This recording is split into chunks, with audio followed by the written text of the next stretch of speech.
จักสั่นละมาที่เอ้ยที่ทั้งได้แต่จากใครดอกโมเรียบร้อยพันหายของมาที่นี่สิเป็นเจ้าไหนพระเจ้าที่ว่าไม่จากทั้งกนี่เจ้าสีมาหากไม่เจ้าเสด็จมาที่ว่าฟันไหลสิกายเป็นดีสันบอกพระเจ้าที่เอากันมาจังสันเดียวน้องกระทรวงจิตทรวงใจกสิฟ้ากับเมื่อเบิ่งลูกเมื่อเต่าเมื่อล่างหนาล่างตากสิไปหาหมากใหม่มาถวายพระองค์เด้อพระเจ้าค่ะไปสาธิเอ้ยออกจากหาสาธิมาฝากไว้กับพี่แดดจอกเขาปลาหาผลผลหมากใหม่ตามเก่าตามด้วยคือเก่าละมาที่เอ้ยจังเดี๋ยวได้ตอนนั้นย่อมพอย่อมแม่เอ้ยดังมาซี่ได้ครับคำทำได้ใจทากจากองค์พุ่งเพลเบียดสันดอนแล้วก็จะได้เข้าลงเข้าป่าก็มีนักการาข้างนั้นบัดนี้พอเมื่อฟ้าสว่างแจ้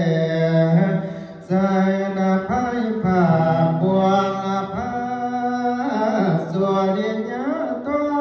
เสียงกระจังตาเสียงจางมาทีละน้องหมดหน่อยว่าเดินถอยเข้าป่าใจเป็นห่วงสองลามือเที่ยวแต่กระเสือเสียหน้าหอกมวนหวงเลี้ยวเบิ่งฟ้านปีพอเล่นไหล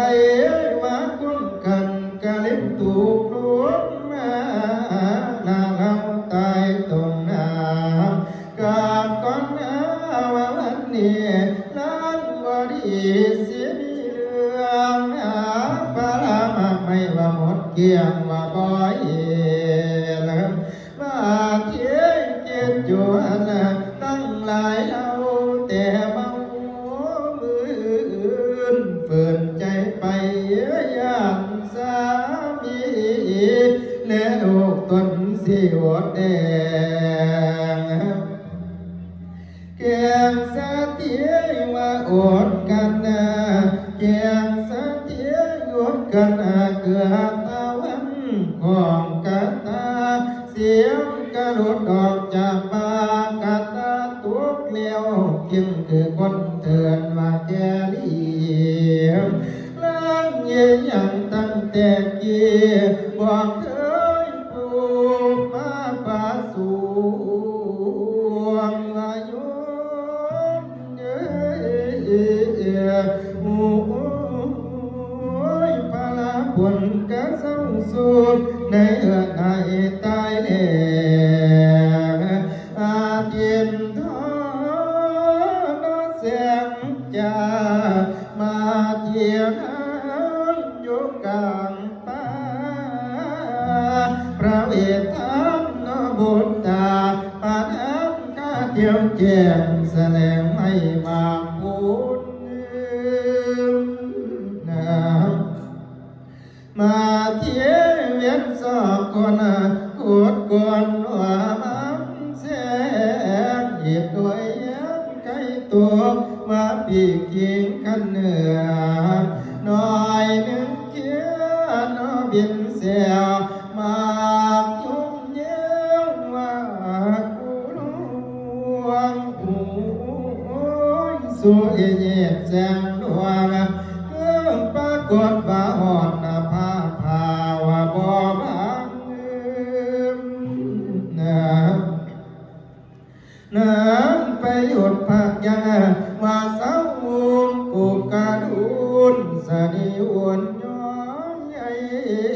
ว่าเจียไฟบุตาหน่อยลวงห้อยม้อยเป็นบางครั้งมาเที่ยน้ำกับฟังอยู่มือนี่แยกแยกออกปวดยังกะบ่ได้ว่าผลไม่ใส่กะเศร้าเสียงว่าแก้วเก่าเอื่นหลายเอาแต่จากขาดมันบ่ดีว่ามันบ่ดีว่ามันบ่ดีโน้ว่ามันว่าผลพลาไม่มาเที่ยงคำตาละกันดาน อยากมากเอ้ยสุขกายแห่งมาผลหน่อยกาล้นได้น้ำบ่เดียวบาดนายตั้งแต่จากว่าสูว่าโอ้ยโอ้ยเอากะหอมเศร้าตอบสากูหน้าแก้วหน่อยนึงเจียน้อบินเสียเสียงเสียงเสียงโอ้ยในห้องใส่ห้องบอกมาไว้ไว้บ่ทันได้มากไปบ่ใกล้ได้สิไปได้บ่จังได้ก้นดอกยับงาไม่ห้องงามอยู่ในไป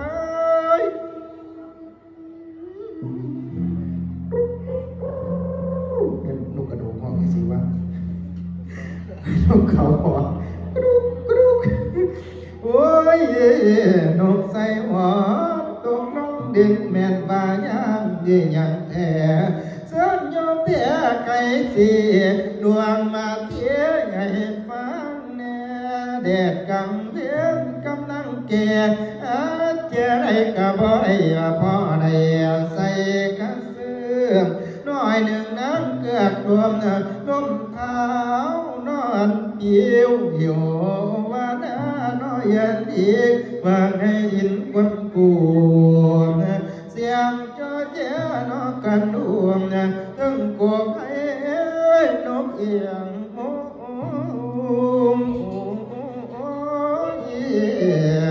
ถึงงูเขียวเปิดบวงนักเก็บตัวลูกน้อยว่าเขียนหน่อยเจ้าจอมฟันลูกเป็นจังสาละมีคนปากว่าไก่หูกาสิเปลี่ยนว่าคือลูกดีละเกียมาเจียว่าก่อนเสียจังนอนเท่ามาหน้าเขาดังดวงโอ้ยดวงลูกน้อยกาแสนดวงว่าทันใดมากไม่สิขึ้นใดอยู่จังใดเดียดนกน้อยกินมากไม่มากเพื่อบ้านเอาวันสั่งบ่ถูกลวงมาไงมาจีได้เล่มบาสานีน้ำละลิงทวาเขียนกระเบาจนเล่นสาขวดออกจากแน่แน่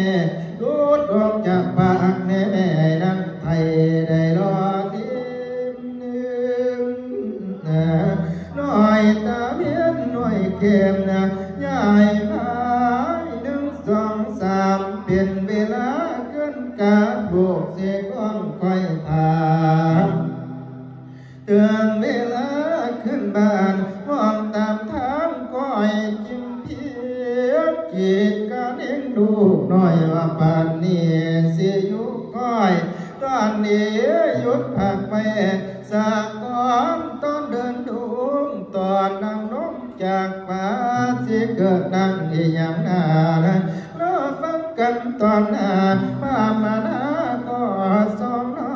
ล้อฟังไปบนหน้าสุนทรเจ้าสีตัว